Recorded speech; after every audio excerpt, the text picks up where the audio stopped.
Hey guys, so I've been debating whether to make a YouTube video. I uploaded one about 5 years ago, and there's been quite a lot that's happened since then. So it's going to take me a little while to kind of get used to doing these videos and answering questions as to what people want to know, if anybody's even interested in hearing my story. But it's been a long time coming. A lot of people's encouraged me to start putting my story out there, more so to encourage other people, and also to let people know that there's always somebody in this world that has it a lot worse than you do.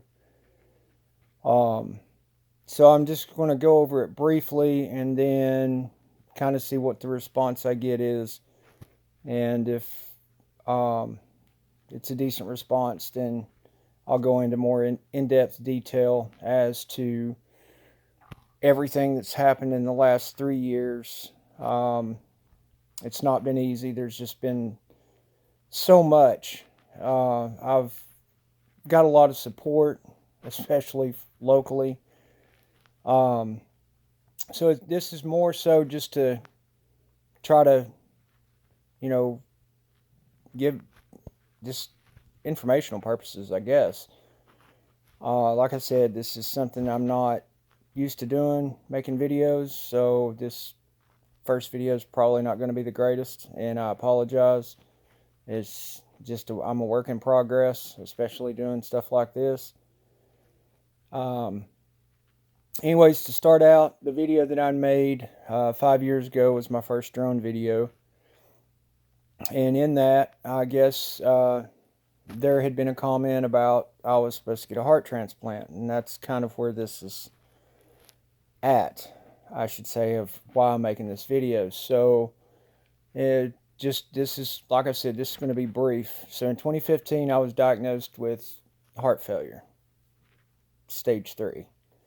I had an ejection fraction of 15%, and for people that don't understand that, that's 15% of my heart was working, the rest wasn't. The average healthy human being is, I think, 55 to 60%. I may be wrong about that. The reason I don't know is because I'm used to not having a healthy heart. So anything's better than 15%. So anyways, I did good for a couple of years. I could work. I had some great jobs, cell tower tech. I've worked since I was 13, so I've always been that type of person to get out and work, enjoyed making money. Um, Former volunteer firefighter, and that's something I was going to get back into, but with heart failure, it's not a lot of fire departments that really want to take somebody on trying to drag a hose around and have a heart that's not, you know, that great. So that kind of sucks. So in the latter part of 2018, first part of 2019, I got an interview at a fire department in New Hampshire, and was supposed to go talk to the fire chief. And at the same time, my doctor calls me from the hospital and tells me that my heart failure's gotten worse. It was up to, I think, 40 to 45%, and then it had drastically dropped, I think, around 10%. And I was um, told that if I didn't get an LVAD, that the prognosis was poor. Well, over the years of me having heart failure, that was one of the things I'd done a lot of research on, talked to a lot of people. So I knew it was life changing, carrying a bag around with batteries. Basically, if your batteries run dead, that's pretty much, well, the end of you. So you're relied on, living with batteries. Everywhere you go, you got to have batteries. It's a process. Take showers. You can't get wet. It's just like being the gremlins. Don't feed it after midnight and don't get it wet. And that's pretty much, well, the way it went for me having an LVAD. So I got the LVAD. Things were great for 2 months. And when I'd go to my weekly checkups, I kept telling the doctors that right up here, you can see a little bit of it, but right up here it wouldn't heal. And I kept telling them that, and they kept passing it off as, oh, you're fine. It's not natural to have your chest busted open, and blase, blase. So I obviously didn't think much of it. Make a long story short, that last time that I'm not going to put hospitals out there yet. Like I said, if people are interested in hearing the whole story, then, I can get in depth with it and go into a whole bunch of stuff. But anyways, moral of the story is, with the LVAD, is the LVAD was implanted, and when it was implanted, it was contaminated, and the contamination was staph. Now, anybody that knows anything about staph is something that you just don't play with. You don't want it. You don't want to mess with it. So I ended up going septic with staph. And by the time that I realized that it was bad, I was passing it off as I had a cold or a bad case of the flu. Being a former firefighter, I sat right here where I'm sitting now and thought things were getting better, or going to get better. And little did I know that I was literally sitting here on this couch dying, and had no clue until that next Monday. My wife come in and pretty much will call 911 because I couldn't get off the couch. I had to make plans to get off the couch, and when I say plans, I'm talking about hours on end of sitting here planning how I was going to walk 10 feet. And something in the back of my mind should have clicked that something wasn't right, but again, just hard-headed. Anyways, went to the hospital, found out that I was septic, and 13 surgeries ensued. Debridement surgeries, same thing. Still get your chest busted open and all this great, wonderful stuff. And they got it under control. And of all things, with an LVAD and all that going on, I actually got out of the hospital and started working again. So I actually had 2 jobs. And at this time, obviously, I was listed as end-stage heart failure, which is end stages. And I'm out here working 2 jobs, working 8 hours a day at night, working security 8 hours at night, coming home, getting a couple hours sleep, doing it all over. But that's just me. That's the way things worked. And ended up with another major chest infection. And that went on for 22 additional surgeries. So the total had jumped up within 18 months of 35 surgeries. So, obviously after the second round of surgeries, things got worse for me. Couldn't work anymore, which devastated me.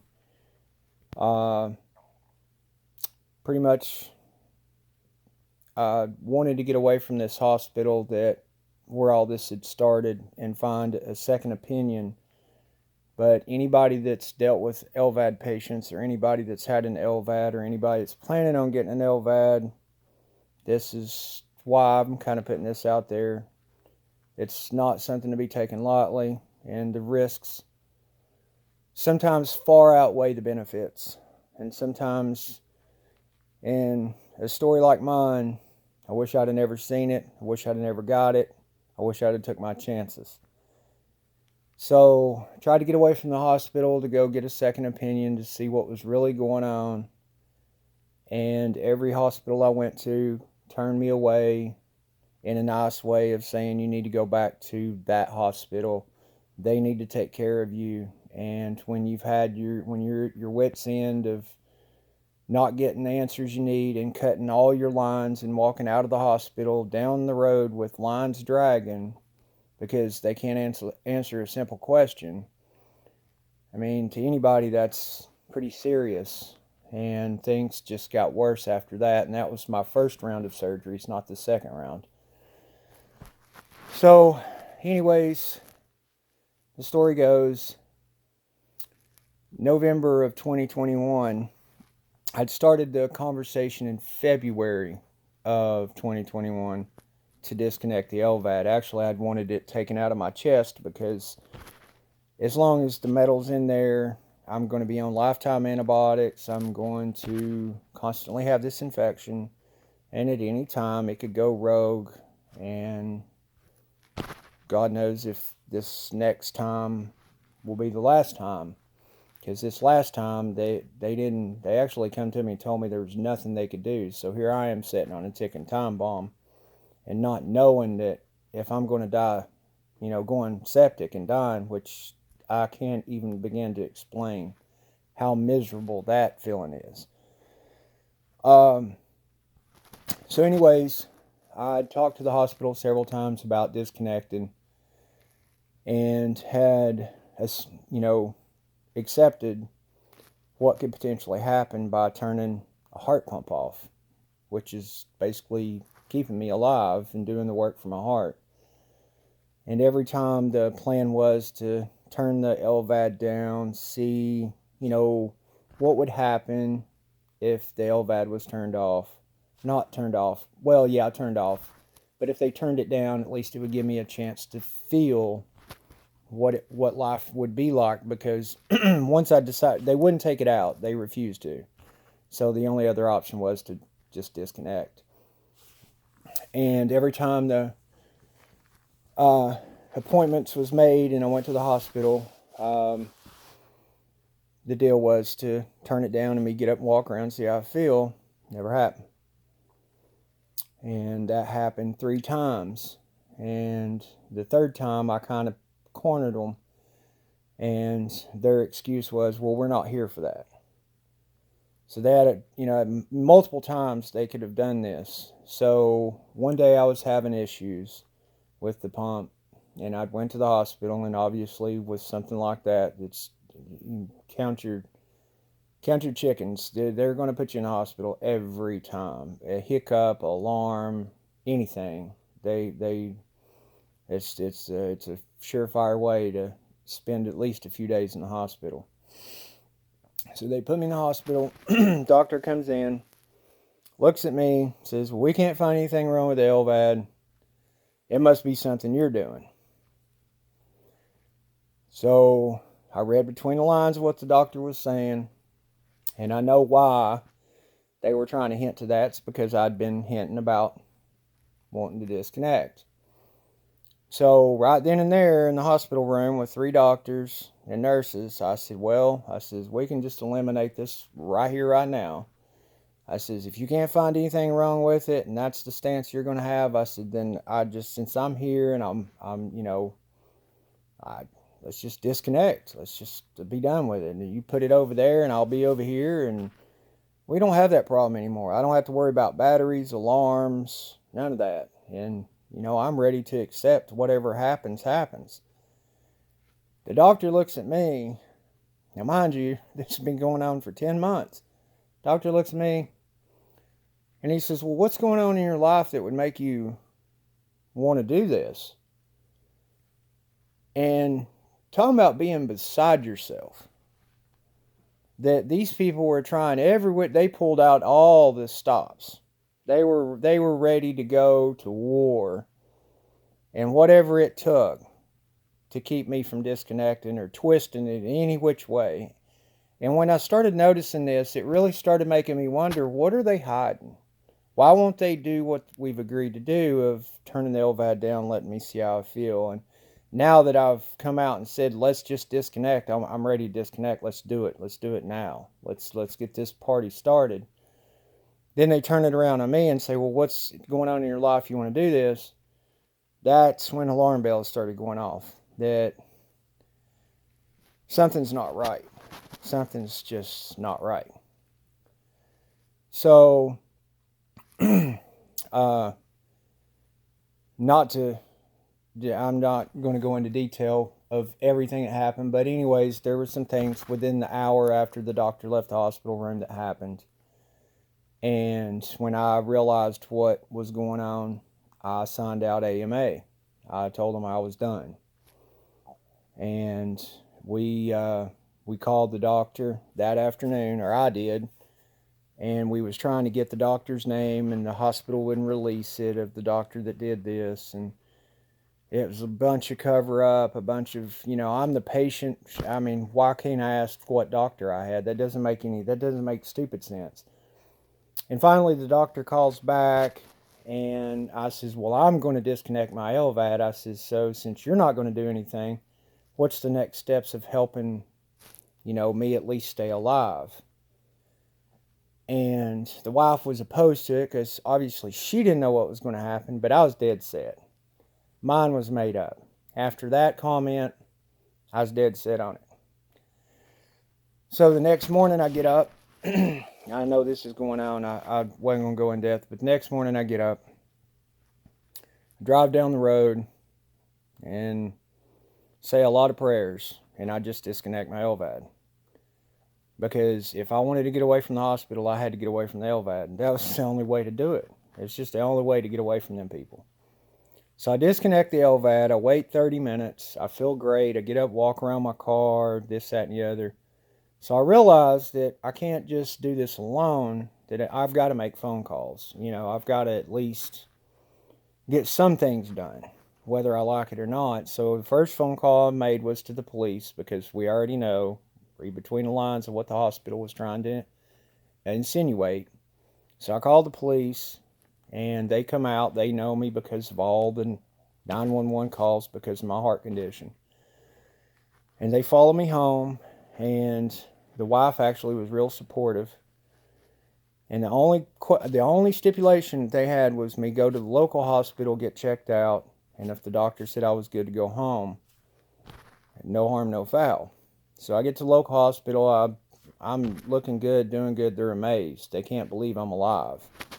Nobody can believe I'm sitting up talking. So they're getting ready to release me, and the hospital calls.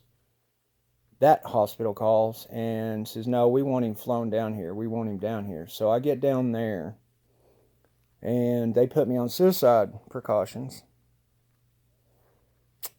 and kept me overnight. They didn't check on me, didn't care. It was a setback, and let's see what happens. I was a legal science experiment that they really wanted, that all they wanted me there for was to see what was going to happen. And people started to notice this, but they didn't care at this point. They figured I was going to be dead in 24 to 48 hours. So they had no concerns. And I walked out of the hospital 7 days later. Psych come in, evaluated me, and they were pretty upset at the hospital for doing that, because they said this is something that's been going on for months. This is not like you woke up and said, hey, let's see what happens with pulling the LVAD. Let's spice things up.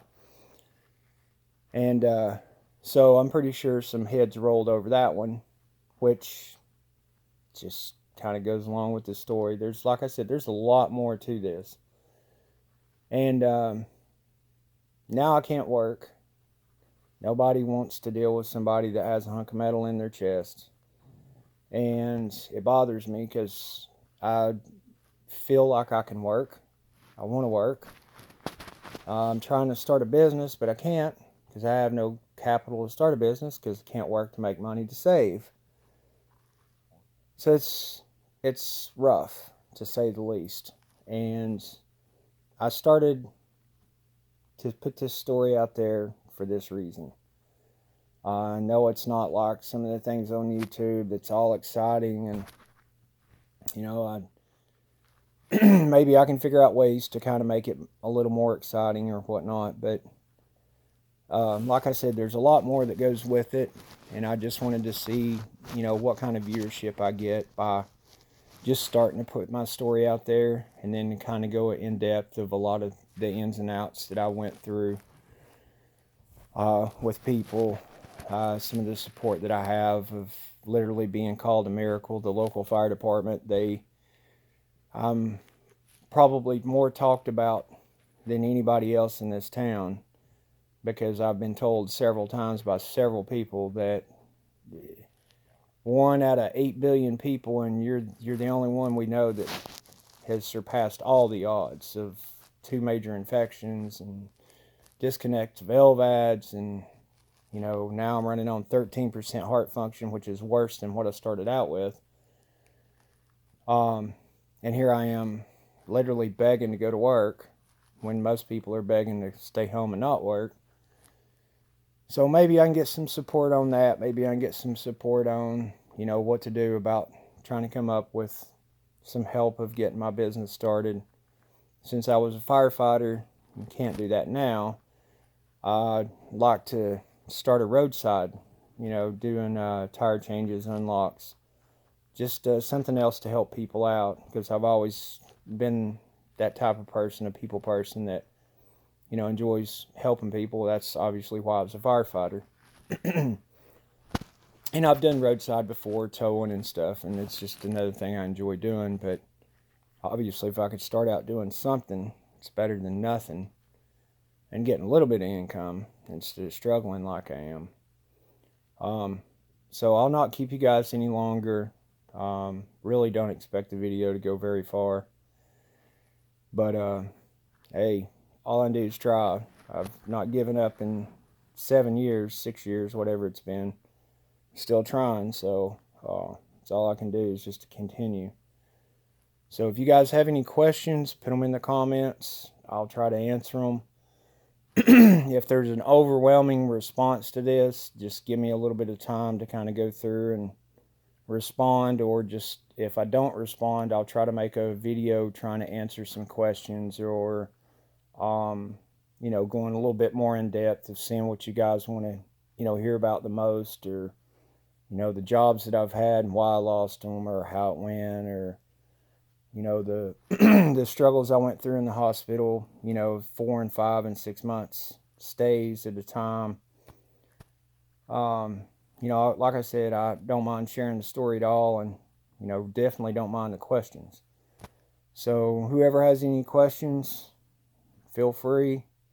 And if you guys want to have, you know, want me to make more videos, not only just on this, but you know, I can sit and share some of the other things, some of the knowledge I have, you know, anything that'll help somebody, that would be great. So just drop it in the comments, let me know, and hopefully I'll get some support out of this and make future videos. But until then, everybody be safe, and thanks for your time. For the people that watched it, hopefully it wasn't too boring, and until next time, thanks guys.